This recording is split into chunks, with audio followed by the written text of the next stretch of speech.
বন্ধুরা, আশা করি সবাই ভালো আছেন। তো পাওয়ার ইলেকট্রনিক সেকশানে পাওয়ার ডায়োড নিয়ে অলরেডি আমরা ডিসকাস করেছি। তো আজকে আমরা ডিসকাস করব পাওয়ার বিজেটি নিয়ে। বিজেটির ফুল ফর্ম হলো বাইপোলার জাংশন ট্রানজিস্টর। কেন বাইপোলার বলা হয়? কারণ হচ্ছে ইলেকট্রন এবং হোল বোথ রেসপন্সিবল থাকে এই ডিভাইসের মধ্যে দিয়ে কারেন্ট ফ্লোয়ের জন্য।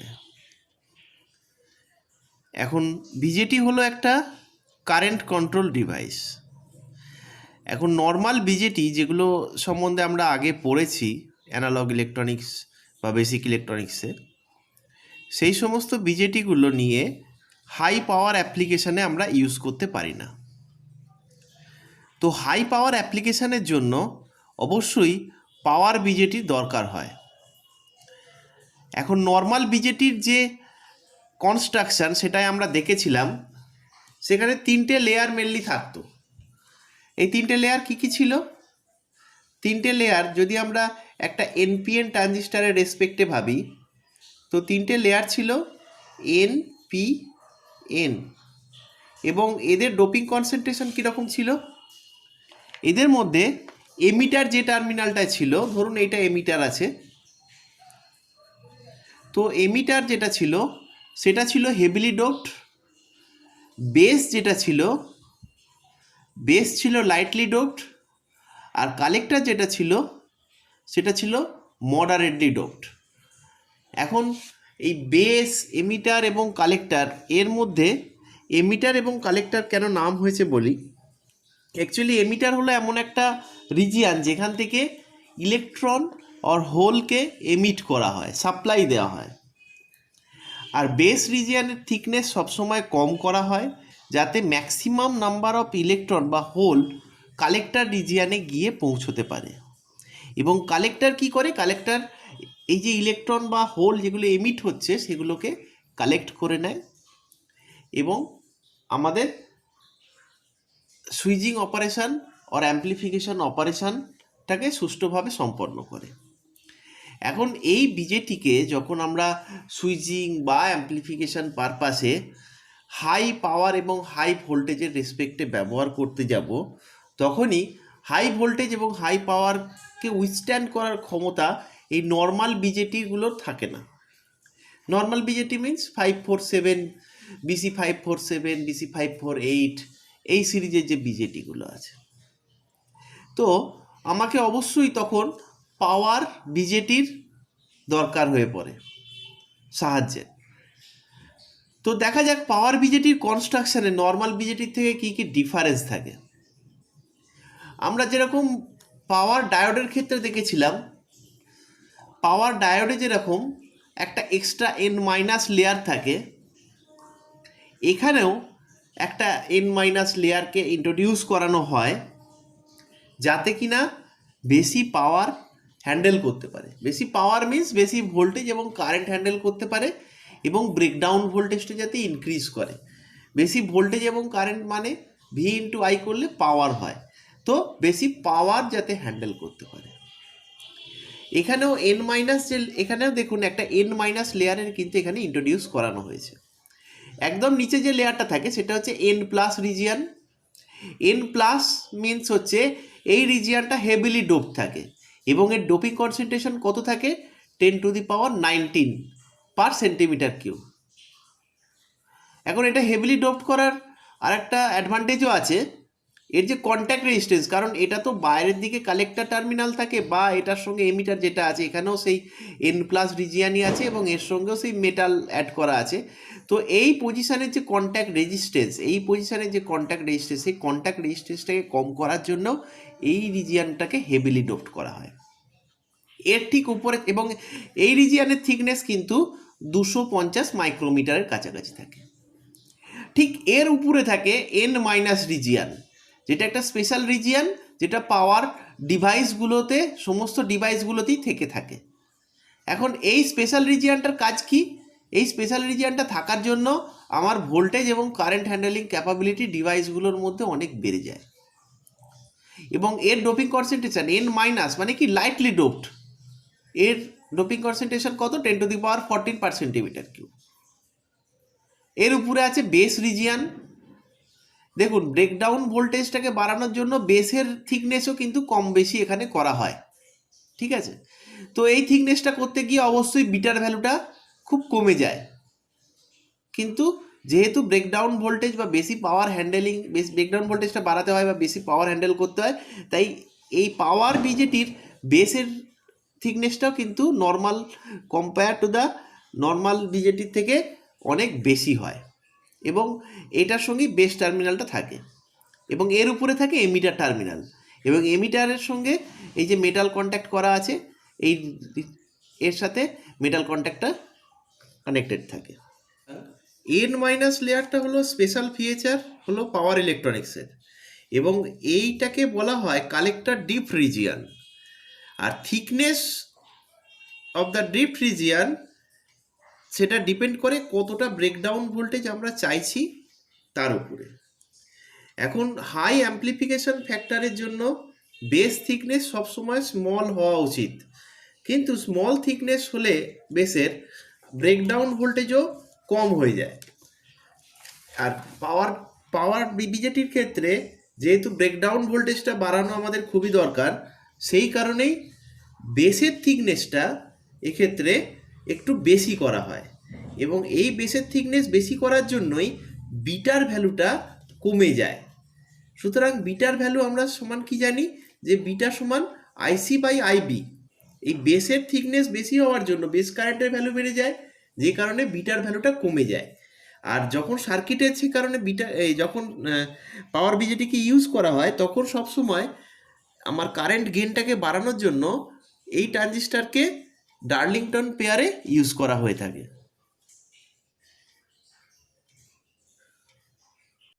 ঠিক আছে, তাহলে এটা গেল একটা নর্মাল ট্রানজিস্টারের থেকে পাওয়ার ট্রানজিস্টারের ডিফারেন্স এবং পাওয়ার ট্রানজিস্টারের কনস্ট্রাকশন এবং ওয়ার্কিং। যখন বেস কারেন্ট যখন অ্যাপ্লাই করব, তখন অ্যাজ ইউজুয়াল যেরকম নর্মাল বিজেটি কাজ করে ঠিক সেরকমই পাওয়ার বিজেটিও কাজ করে থাকে। ইভেন এর সিম্বল নর্মাল বিজেটির সঙ্গে সেম, এবং এর আউটপুট ইনপুট ক্যারেক্টারিস্টিক্সও সেম। কিন্তু এখানে আর একটা জিনিস আমাদের মাথায় রাখতে হয়, যেটা হচ্ছে এর সুইচিং ক্যারেক্টারিস্টিক্স। যে কোনো পাওয়ার ডিভাইসেরই সুইচিং ক্যারেক্টারিস্টিক্সটা খুব ইম্পর্টেন্ট, কারণ হচ্ছে এখানে যেহেতু আমার ইলেকট্রন এবং হোল বেশি পরিমাণে প্রেজেন্ট আছে, তো এগুলোকে সুইচিং করতে গেলে রিকম্বিনেশনের জন্য একটা টাইম দরকার হয়। তো সুইচিং পারপাসে যখন ইউজ করব বিজেটিকে বা পাওয়ার বিজেটি পড়তে গেলে সুইচিং ক্যারেক্টারিস্টিক্সটা খুব ইম্পর্টেন্ট। তো সুইচিং ক্যারেক্টারিস্টিক্সটা কী হয় এবার দেখা যাক।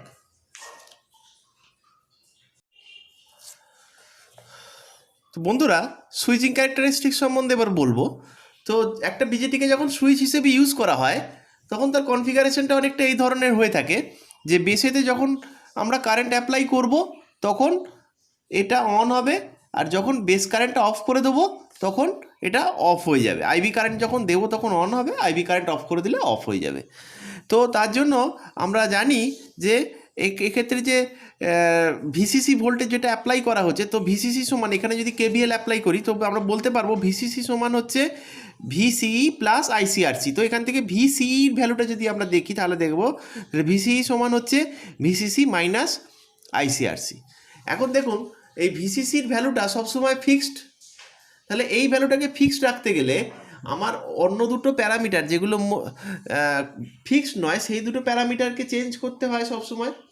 এখন এখানে তার মধ্যে আরসির ভ্যালু যেহেতু রেজিস্টার, এটাও ফিক্সড, তাহলে এখানে ভ্যারিয়েবল হচ্ছে আইসি আর ভিসিই। ঠিক আছে, তখন একটা বাড়লে একটাকে কমতে হবে। যখন একটা ট্রানজিস্টার অফ কন্ডিশনে থাকে তখন ভিসির ভ্যালুটা ম্যাক্সিমাম থাকে, আর আইসির ভ্যালুটা তখন 0 থাকে। এখন যখন অন করব তখন এই ভিসির ভোল্টেজটা আস্তে আস্তে কমতে থাকে এবং আইসির ভ্যালু বাড়তে থাকে। তো এখানে দেখুন, এখানে তিনটে কার্ভই আমি এখানে এঁকেছি। একটা হচ্ছে বেস কারেন্ট, তার সঙ্গে কালেক্টর কারেন্ট এবং ভিসিই। এই তিনটে প্যারামিটার যেহেতু একটা ট্রানজিস্টারকে অন অফ করতে দরকার, সেই জন্য এই তিনটেকে এঁকেছি। এখন অন অফ ক্যারেক্টারিস্টিক্স কিন্তু খুব ইম্পর্টেন্ট, কারণ যে কোনো সময় আমরা বিজেটিকে অ্যাজ এ সুইচ যখন অপারেট করব, আমরা যদি খেয়াল করে থাকবো লসেস যেটা পাওয়ার বিজেটি, সেই লসেসটা কিন্তু এই অন অফ টাইমেই হয়ে থাকে। তাই অন অফটাকে সবসময় স্পেশাল কেয়ার দিয়ে দেখে নেওয়া উচিত, এবং যখন একটা ট্রানজিস্টারকে আমি চুজ করব কোনো সার্কিটের জন্য, তার ডেটাবেস থেকে অবশ্যই অন টাইম এবং অফ টাইমকে মাথায় রেখেই সার্কিট ইমপ্লিমেন্টেশন করতে হয়।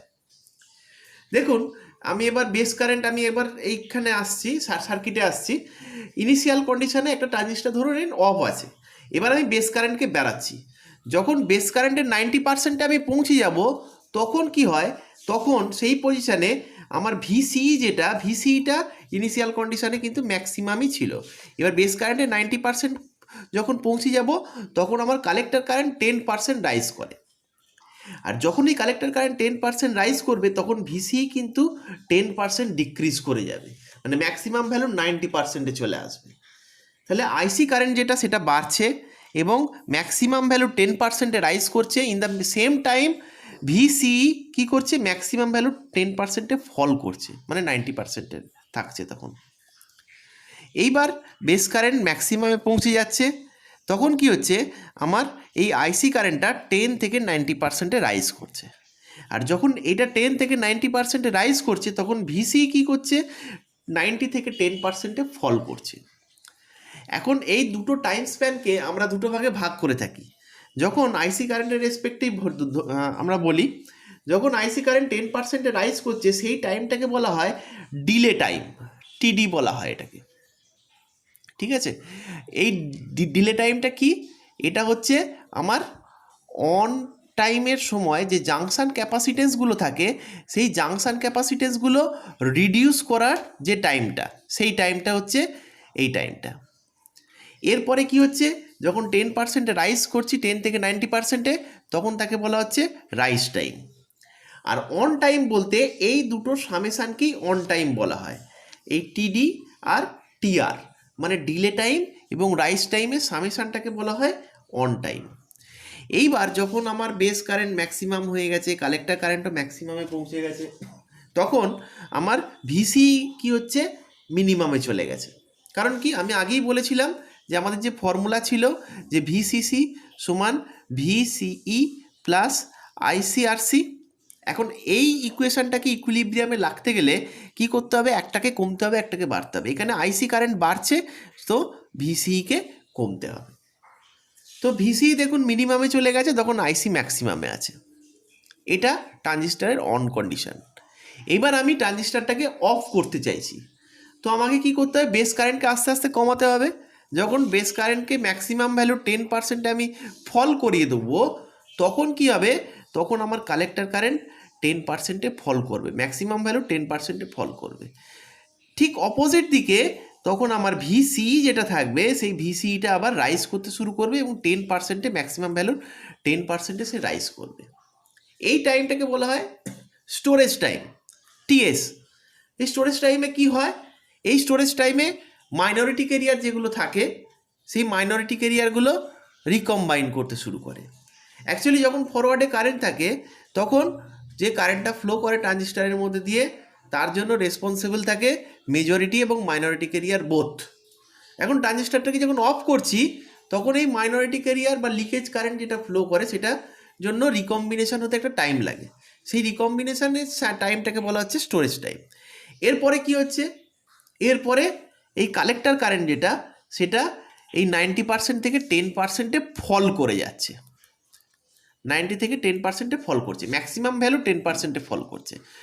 ইন দ্য সেম টাইম কি হচ্ছে, ভিসি যেটা, সেটা 10% থেকে 90%-এ রাইজ হয়ে যাচ্ছে।